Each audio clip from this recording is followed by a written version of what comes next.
How about that, huh? Huh?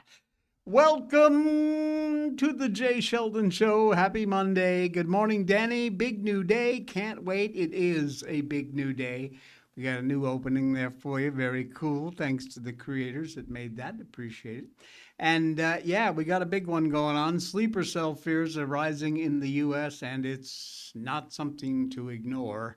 Expensive Nashville Christian prep school apparently has gone woke and restoring your faith in humanity. Got a nice cute little video that will make your heart feel warm and gooey all over. Welcome to the show. It is a Monday. It is March. Oh my god. I know February is a short month, but come on, folks. What the hell? Anyway, I had not planned on doing this, but I'm going to simply because I saw some chat and some chatter, and people just wanted a single way to get updated on everything that happened over the weekend, which was huge, as they say. Uh, Israeli sources suggesting the key decapitation strike in Saturday's attacks was successful. Recent update: Trump confirming the death of Iranian dictator Ali Khamenei. Israeli officials claim the dictator was among those senior ranking Iranian officials killed in Saturday's joint U.S. Israeli military strikes. Iranian propagandists have suggested that the geriatric dictator is alive and kicking, but Trump said he's going with the account of he's dead. Axios, Reuters, CNN, Israeli officials all say Khamenei, who reports previously indicated had been moved to a secure location outside the nation's capital of Tehran. His compound was destroyed and he is indeed dead. So that's the bottom line on what's the latest going on over there. There are stories, however, related to this story, and that's really what I want to concentrate on. Morning, Maryland. Praise the Lord, be blessed. And Danny AJ's birthday is this month, the big two on St. Patty's Day. All right. Remind me, we'll need to send him out a special birthday greeting. Concerns over the activation of Iran's sleeper cells here in this country, which you know they're there. Joe Biden and his gang let them in. After a deadly shooting in Austin, Texas, involved a suspect with alleged ties to Iran and a separate gun attack on an Iranian dissident gym in Canada. Flag of the Islamic Republic. Photographs of Iranian regime leaders discovered inside the apartment of the suspect in the deadly Austin bar shooting. Authorities identified him as 53-year-old Ndiaga Diagne, something like that. Naturalized U.S. citizen, originally from Senegal. AP says he opened fire early Sunday at a bar in Austin's West 6th Street, killing 2 people, injuring 14 others before being shot and killed by police. Thank you very much. Suspect wearing clothing with Islamic references, including a sweatshirt reading Property of Allah, a shirt featuring the flag emblem of the Islamic Republic of Iran, and a Quran was found inside his vehicle. Little doubt there. FBI Joint Terrorism Task Force assisting in the investigation. Officials said there were other indicators that would suggest a very possible terrorism nexus. Suspect's alleged X account shows a reply last year to a post by Iran's foreign minister Abbas Agchi, who wrote that any strike on Iran would be immediately reciprocated, and in response, that account, allegedly from this now dead suspect in the Austin shooting, wrote, "The Islamic Revolution is eternal and here to stay until the end of time." Oh my. You know, I saw John, is it Karasai? He's a former CIA guy. And they asked him directly how long he thought this war would last. And his answer was telling. And this is a guy who would know. I should have saved that clip because he said these people are in for the long run. This, for them, is a fight to the death. And to them, that's a good thing. So, not really good news for us. Separately, hours after the announced death of their leader over there following U.S.-Israeli strikes in Tehran, boxing gym in Richmond Hill, Ontario, run by Iranian-Canadian dissident activist and cruiserweight champion Salar Gholami, attacked by gunfire. The video shared by this guy showed multiple bullet holes across the front windows of the boxing club on Yonge Street, some of the windows displaying pro-Iranian liberation flags and images. At least 2 panes were shattered. The evidence mark was visible above one of the bullet holes. Can we, yeah, you can see that picture. There you go. Some of the bullet holes in the window. After these strikes we just did, retaliatory measures by Iranian sleeper cells cannot be ruled out. And yes, that means anywhere in the world, but I'm particularly concerned about it right here in America. The Iranian regime has repeatedly demonstrated in the past that it carries out its terrors way beyond its borders. Mark Henchman said to a newspaper, Congressman Randy Fine posting on X, the Muslim terrorist in Austin had tweeted at me. He was upset that I said when someone screams Allah Akbar, it's a good chance someone's going to get killed. That is exactly why this Muslim terrorist was screaming last night as he murdered Americans. Last June, U.S. law enforcement stepped up their monitoring of potential Iran-backed operatives here in the United States. 12-day Israeli war on Iran, which was later joined by the U.S. In the days after Israel launched its attacks on Iran, the FBI under Director Kash Patel boosted surveillance over what sources say was Hezbollah-linked sleeper cells. CIA helped identify a Saturday morning gathering of Iran's top leaders in Tehran, including Supreme Leader Ali Khamenei. And then Israel carried out that strike that killed him. Citing people familiar with the operation, officials briefed on the intelligence and said the agency had tracked Khamenei for months and passed high-fidelity intelligence on his location over to Israel ahead of the mark and the attack.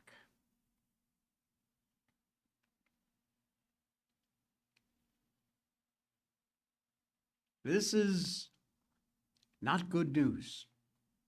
There are sleeper cells in this country just waiting for the word. And we need to have our heads on a swivel because this could go south really fast.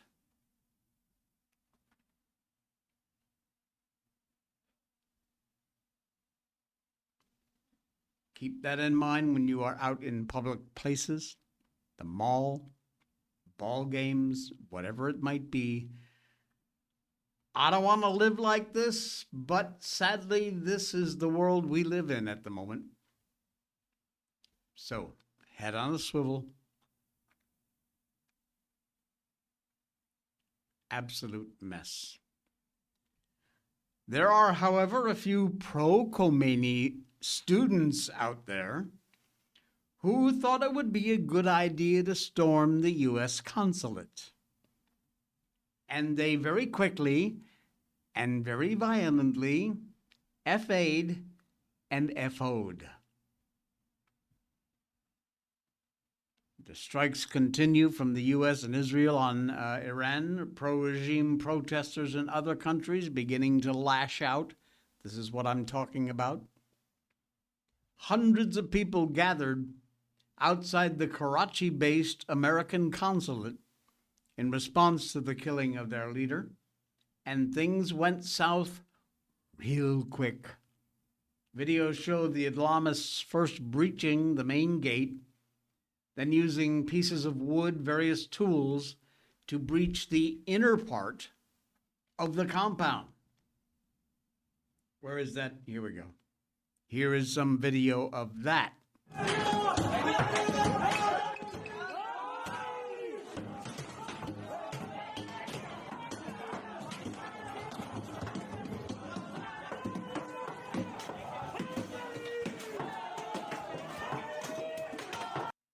What a nightmare.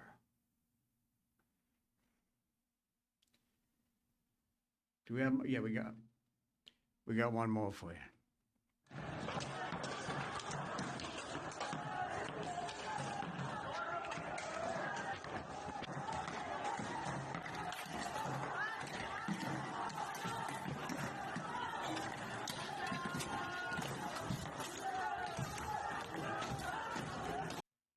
Absolute mess. At some point, the mob pushed too far into the perimeter, and defensive gunfire started. Both Pakistani security forces and the U.S. Marines, who are always there to protect consulates, wasn't immediately clear if both groups opened fire or just one or the other. 10 people killed, dozens more wounded. You didn't hear much about this story, did you? At least 9 people dead, more than 24 injured after violent clashes outside the consulate in Karachi, Pakistan. Hundreds of protesters stormed the diplomatic compound in an escalation of anti-American demonstrations. Some on the left, oddly, tried to compare this situation to Benghazi. Notably, no Americans were harmed in this situation. Preparations to protect embassies, consulates in those hostile areas, no doubt taken over the last few months. They are well protected, and they will shoot you if you are around with them. Pakistani president, no matter how much he praises the now dead Khomeini, apparently wants no part in pissing off the United States. This isn't complicated, folks. Don't storm American consulates. Duh. And nobody will get hurt. You see how that works? Some lines cannot be crossed. No matter how outraged Islamists in places like Pakistan get that Iran's terror regime is being decapitated. Given the mob was allowed to breach the gate, apparently with no consequence, it's obvious some restraint was shown on our half. But the moment they went too far, well, you went too far. And let this be a lesson to any other pro-Islamist groups out there looking to lash out. If you do that by attacking Americans, you will pay a heavy and what very well could be a permanent price. Trump admin is not the Biden admin, and it's certainly not the Obama admin. And they are not screwing around. Danny says, I have an ex-pro-Trump friend. enraged about this, talking about China and Russia stepping in. Can you explain that, or is he crazy? In my humble opinion, while China and Russia both have interests in what's going on there, certainly, I don't get the feeling that anything is going to happen from them. I can't see a situation in which things would go south to the point of them getting involved. Yes, they both have interests, but I think at the moment their best game plan is exactly what they're doing, just staying out of it. It is something to keep in the back of your mind. It is something I'm very sure this administration has thought about for a long time before they started and is still thinking about. Will it result in some sort of World War thing? Nah, I don't think so. I don't think so.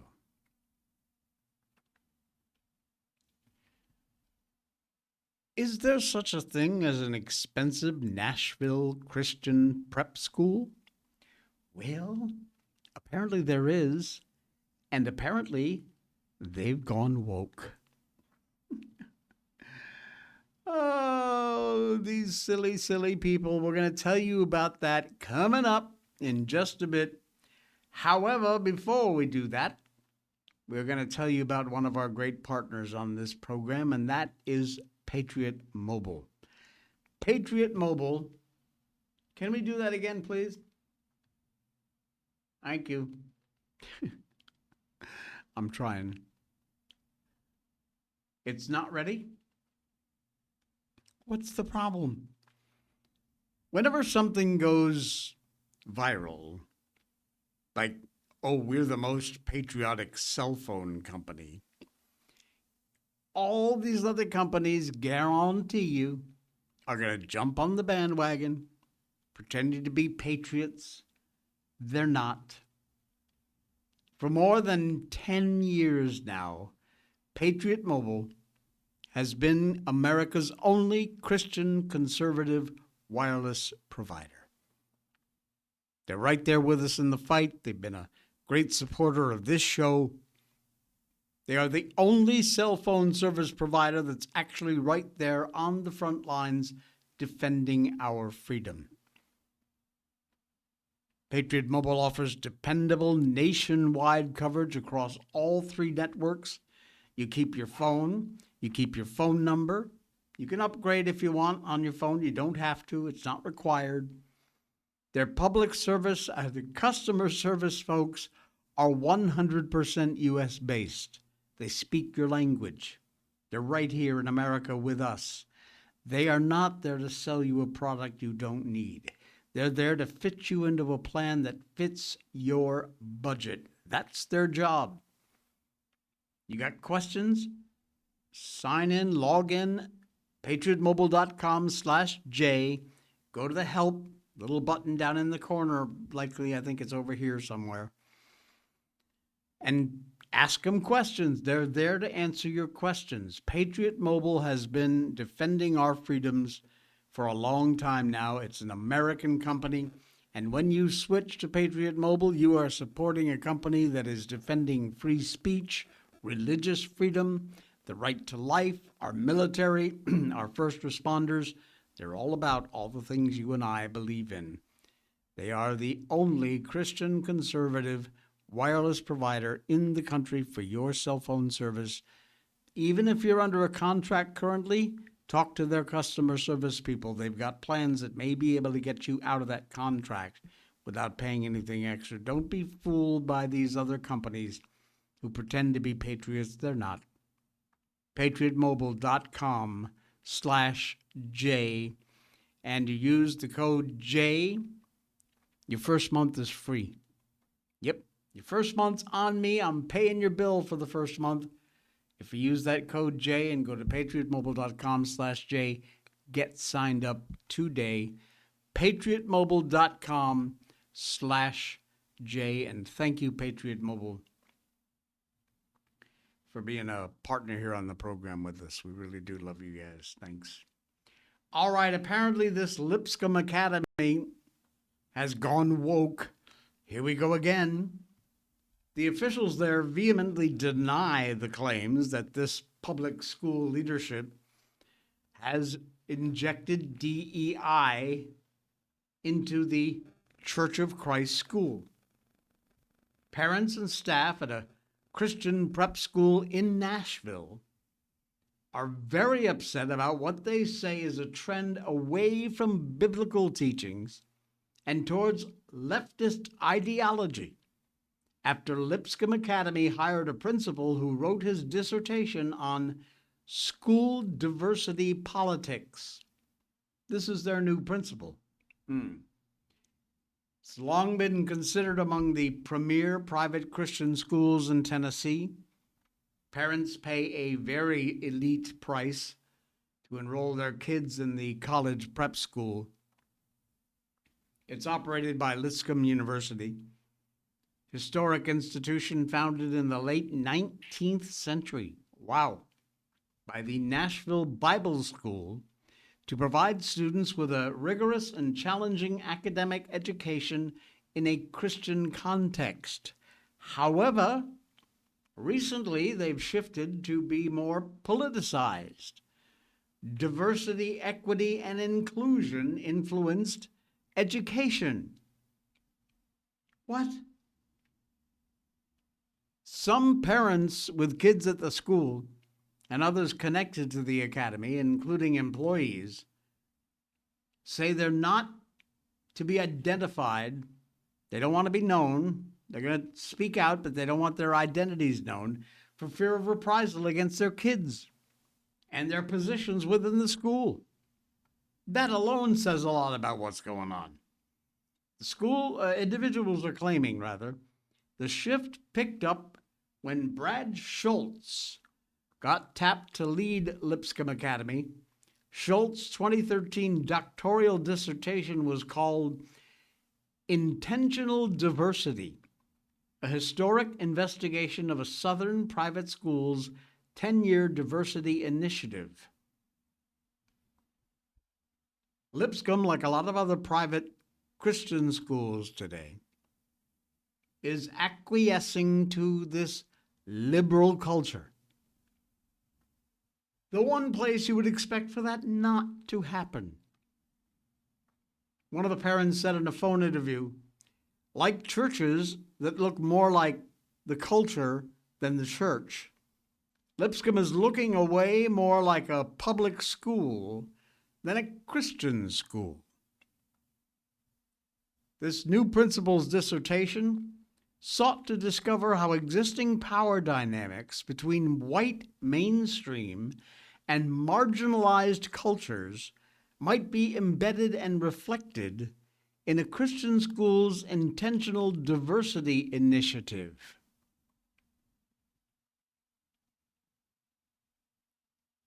Does the leftist worldview, which Schultz presented in his dissertation, should that maybe have been a clue to the management at the Nashville Christian School that he now leads that something might be up here? School's lawyer, public relations, written response, they vehemently deny the allegations, asserting there's no DEI program of Lipscomb and the school is fully compliant with all applicable Department of Education and Department of Justice guidance related to DEI. Suggestions to the contrary misrepresent both our practices and our beliefs. That's from the officials at Lipscomb. A lot of the parents that have been interviewed said they see woke indoctrination permeating this private school that made national headlines back in September after the assassination of Charlie Kirk. 2 days after Kirk was killed, speaking at a Utah college, several Lipscomb students wore red ties to school to honor the Turning Point USA founder. Jesse Savage, head of the high school at the time, reportedly told students they were not in compliance with the dress code. Lipscomb officials told leftist publication The Nashville Scene that Savage emailed teachers instructing them they should send any students home, or rather to his office, that were seen wearing red ties, noting they're not in trouble. Lipscomb reportedly apologized afterwards for how they handled that situation. School admin agreed to hold a chapel service to honor Kirk's memory. Oh, how nice of them. The very least they could do. Savage was moved to a new position. His supporters claimed the change was a demotion to appease the parents who criticized him about handling the situation. Lipscomb Academy employee claims staff members in certain departments think sharing conservative beliefs could end their careers at Lipscomb. It's a Christian school, likely to be a bit conservative. Lipscomb Academy, not the Christian institution it once was. They focus less on biblical truths and instead opt for spiritual inclusivity and feel-good needs. Very nice.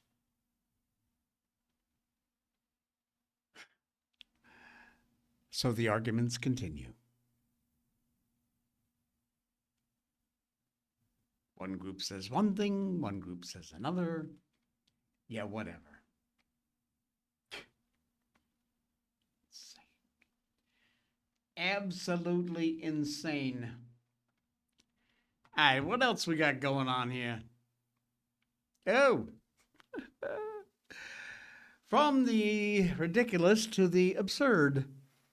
A professor who said being pro-life was white supremacy won't be getting a top role at Notre Dame.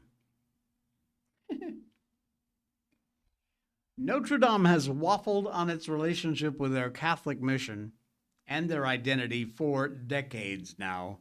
It is an ongoing thing. But following a bunch of backlash from Catholic bishops, pro-lifers, a pro-abortion professor at Notre Dame no longer slated to lead one of its academic institutions.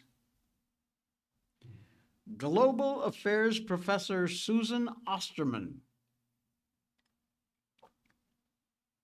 decided to turn down the school's offer to lead its Liu University for Asia and Asian Studies, according to an email from Mary Gallagher, Dean of Notre Dame's Keough School of Global Affairs. Professor Osterman, a member of the Keough's school facility, recently appointed director of the Liu Institute for Asia and Asian Studies, decided not to move forward as director. Gallagher wrote, "I'm grateful for her willingness to serve and the thoughtfulness for which she approached the decision. She will, however, remain on the faculty." That announcement immediately got huge backlash from 15 Catholic bishops and 2 cardinals, numerous campus groups, national media scrutiny, noting the Catholic University is betraying its values and beliefs with such an absurd appointment. Osterman also advanced the idea that Catholic teaching is actually supportive of abortion. Really? Show me where it says that.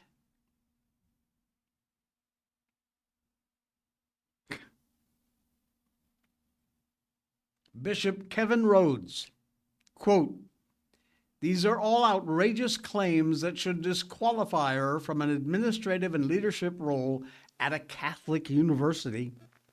I hope that Professor Osterman will explicitly retract these claims, and I pray that she'll have a change of mind and heart that'll lead her to affirm the innate dignity of unborn babies as well as that of their mothers.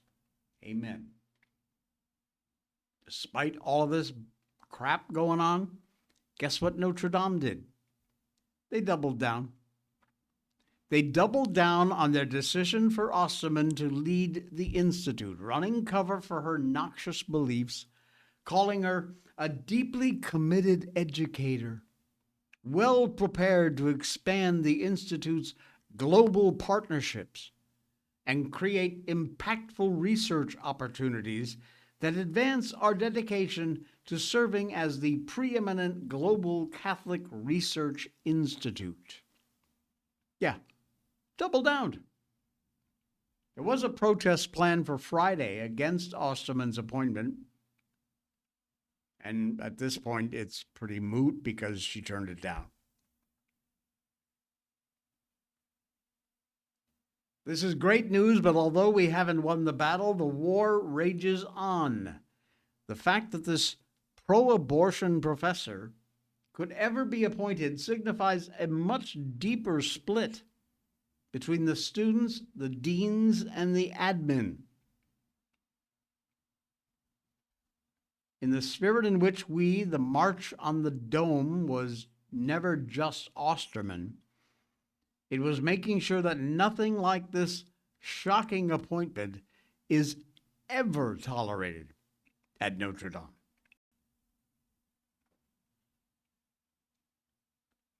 What a mess. What an absolute mess. Hey, great time to defund the Department of Homeland Security, Democrats. Do you feel stupid yet? Democrats are absolutely losing their doo-doo when ICE agents wore masks while arresting illegal criminals inside the U.S., illegal alien criminals. Slashed the budget for the entire Department of Homeland Security. This government shutdown continues even as threats against the U.S. grows, persists as the Democrats' president's auto pen open border policies allowed all kinds of, jihadists, weirdos, pedos, innocent child slaves, all to come across the border and just vanish inside the country. Now, not so much. And now the attack on Iran has intensified. The risk of an attack, as we started the show with today, the risk of an attack here on our homeland increasing. But let's just take a little moment to appreciate the irony, even as we behold the Democrats' absolute stupidity. First, under the big beautiful bill, ICE and Border Patrol still funded. They are, in essence, shutdown-proof. Trump's Secret Service still on task, keeping watch for Iranian assassins, one of whom, by the way, was recently sent away to a federal prison. He tried to shoot Trump, one of his golf courses. Ironically for Democrats, the people who screen airplanes for, something like a jihadist bomb or check your identification, there's that word again.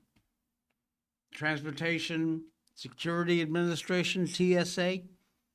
Well, the Cybersecurity Infrastructure Security Agency, and in a huge twist of irony, the office where Americans can file complaints about civil rights concerns involving DHS agents, all shut down.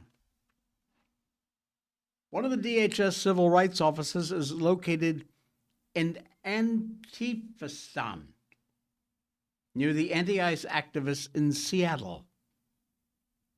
I mean, You can't make this shit up, folks. Let's hope there's not an attack on our shores because the Democrats' dillweeds are going to shut down the Federal Emergency Management Agency. Oh, yeah, that's next. It's beyond counterintuitive.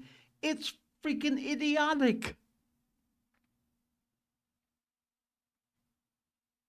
You can imagine the strategy session they must have had before they shut things down. Hey, you guys, I got a great idea. Let's defund DHS and tell everyone we're defunding the guys we're really mad at. We won't open the government back up until ICE is forced to take off their masks. That'll show them. This is what democracy looks like. We'll win the midterms with our bold and brave move. We know the Democrats like to say, but don't believe, that Trump and his appointed officials are boogeymen. Seems rather prudent to listen to one of them.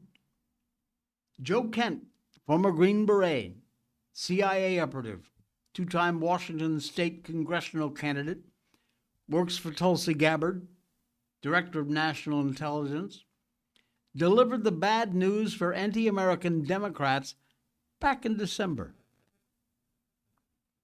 President Otto Penn let 18,000 known terrorists into this country.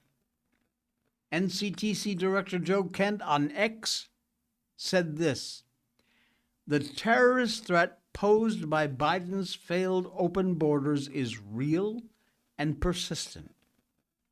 Americans should know this.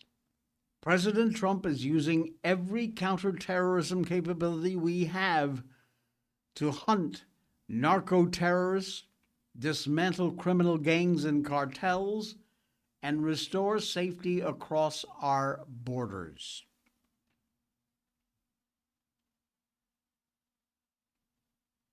On February 28th, 2026, day of the attack on Iran, he added to his December message, "Stay frosty."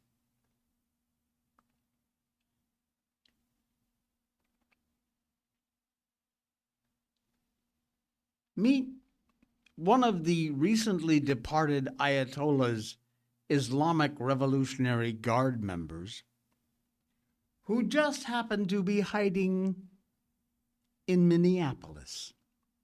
Of course he was.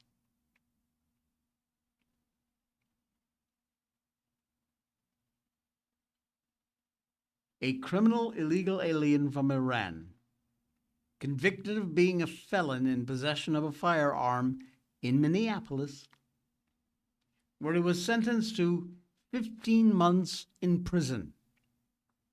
He is a former member of the Islamic Revolutionary Guard with admitted connections to Hezbollah. And there he is, right there in Minneapolis. Ain't that nice?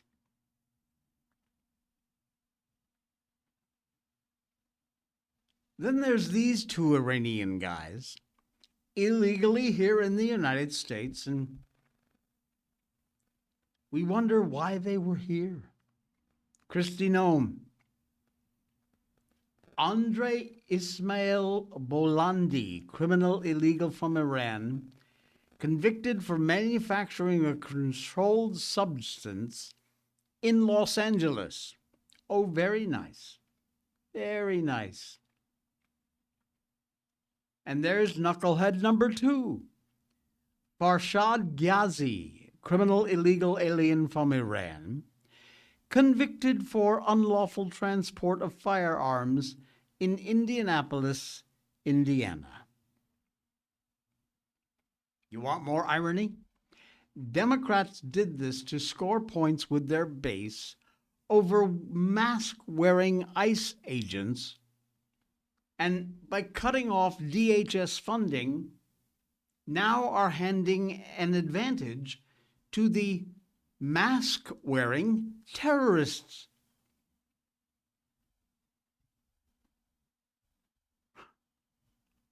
Irony? Or maybe it's a plan.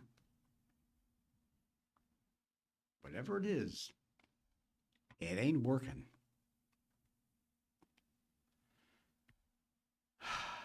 There is one Democrat, and I said this months ago, I'm liking more and more every time I hear what he has to say. And that is John Fetterman. I was one of the first to start making fun of this guy when he was running for senator in Pennsylvania. I thought this guy, A, he's a Democrat. B, he's had some sort of stroke. He can barely talk. He dresses like a complete freaking slob. But you know what? First of all, by the way, recently he showed up in a nice suit at the State of the Union address. But he's done it again. He tore into his party last Wednesday for their conduct during that State of the Union address. Trump's speech lasted an hour, 48 minutes, record length. Ilhan Omar, Rashida Tlaib from Michigan shouted all throughout the remarks. But Fetterman wasn't putting up with it. Talking to co-host of American Newsroom, Bill Hemmer. Do we have the clip? Yeah, we do have the clip. Take a listen to what this guy had to say. I like this a lot. Oh, yeah, absolutely. I mean, now it's, the constant kinds of yelling and screaming and holding up signs and for doing all these things. I don't care if it's a Republican or Democrat as a president. Just don't do that. Don't do that. Respect the office, regardless who's in that. And now for me, it's like now when half the people in my party haven't showed up, and then some of them have chosen to just yell and say and scream during all of it. I just don't think that's what we want. And I don't believe, as a Democrat, I think like dancing frogs really moves the ball for us as a party either. On that first point here's some of the moments. You had Ilhan Omar out of Minnesota, Rashida Tlaib out of Michigan, and just watch here for our audience. That is why I'm also asking you to end deadly sanctuary cities that protect the criminals and enact serious penalties for public officials who block the removal of criminal aliens. In many cases, drug lords, murderers all over our country, they're blocking the removal of these. Absolutely, unbelievably embarrassing. And Fetterman's not putting up with it. He's calling them out. Because, at the end of the day, right is right. And that's what I like about this guy. Calls it like he sees it. He's not playing that political game, which is nice to see. Remember we told you about Roblox? Apparently it's not just Roblox. If you got kids, you want to listen up. Roblox and Discord going to face sexual assault lawsuits in open court. This is a wild one. California court denied motions by the companies behind Roblox and Discord to require a 10-year-old kidnapping and sexual abuse survivor into confidential arbitration. San Mateo County Superior Court determined the Ending Forced Arbitration of Sexual Assault and Sexual Harassment Act of 2021 applies to this case, and they are allowing it to proceed in open court. Going to be huge. Court rejected arguments made by Roblox and Discord that the law is limited to workplace disputes or adults on business premises Instead, the court said the statute can apply to any case which relates to the sexual assault dispute. Court said the complaint adequately alleges a sexual assault dispute under the federal law, notes that claims against online platforms can relate to such a dispute, even if the alleged perpetrator is a third party. Think about that. That's big. Court made clear the EFAA applies very broadly. A shareholder at Anapel Weiss, representing multiple plaintiffs in lawsuits against Roblox, said companies cannot use arbitration clauses to sidestep federal protections in sexual assaults, particularly involving children. Family representative by Weiss publicly sent letters to the board of directors of Roblox and Discord asking they abandon forced arbitration in cases involving minors, those signed by the parents of kids who were allegedly exploited on those platforms. Urged such cases get carried out publicly. We want to know what's going on. Open court. The main case centers on a 10-year-old California girl allegedly groomed and abducted by a predator she met on Roblox. A lawsuit also names Discord, where the 27-year-old alleged perpetrator is accused of continuing to groom the child. Are your kids on Discord? Look, there's a lot of good stuff on Discord. But, as with almost anything these days, there's a lot of bad stuff there too. You need to know what your kids are up to. Don't throw them the damn tablet and then walk away like you just hired an electronic babysitter. Watch what they're doing. Check what they're doing. Put those safe kids protection apps on. You will thank me later for taking that advice.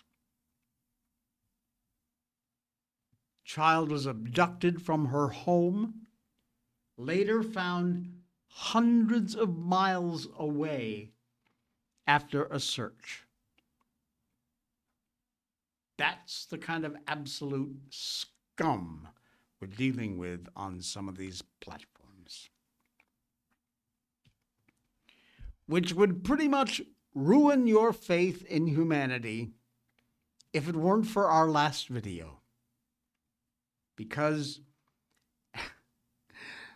this is funny, but it absolutely restores your faith in the goodness of strangers and neighbors. Give a look, give a listen.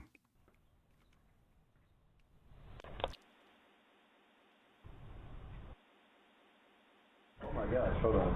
Hello? How are you? I need somebody to open this phone. Oh, yes ma'am. Hey, give me 1 second. Give me 1 second. I'm sorry. No, you're okay. I can't get it No, open. that's totally fine. I don't mind helping you. Come over anytime you need some help. Let's see. Let's see. Give me a little trouble too. There we go. Okay, thank you so much. Yes ma'am. You have a good day. I live across the street. That's not a problem. You help yourself anytime you need some help. Thank you. Have a good day. Okay. Wow. How sweet is that? This poor little old lady who has a problem that all of us have at one time or another. She just can't get the lid off of something. She needs somebody with more strength. So she goes across the road and asks her neighbor, who thankfully has a big heart, happy to help, and lets her know any other time she needs help, you come on right over. You see? There's hope out there for us yet. There is indeed. Thanks, folks. That's it for the Monday edition. Dan Bongino coming up next here on Rumble at 10. And we'll be back tomorrow. Please do check out our sponsors and make a purchase. Blackout Coffee, Patriot Mobile, whatever it might be. They're all listed down there in the show notes. And also there's a place on a PayPal You can just send us some cash if you want to help support the show. We could use it.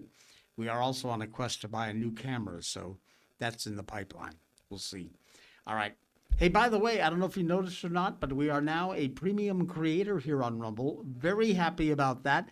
It's kind of a behind-the-scenes thing, but it means a lot for the show, and we really appreciate that. Thanks to all the folks over at Rumble. We appreciate working, and you're working with us. All right. Enjoy the rest of your day, and I will see you all again tomorrow.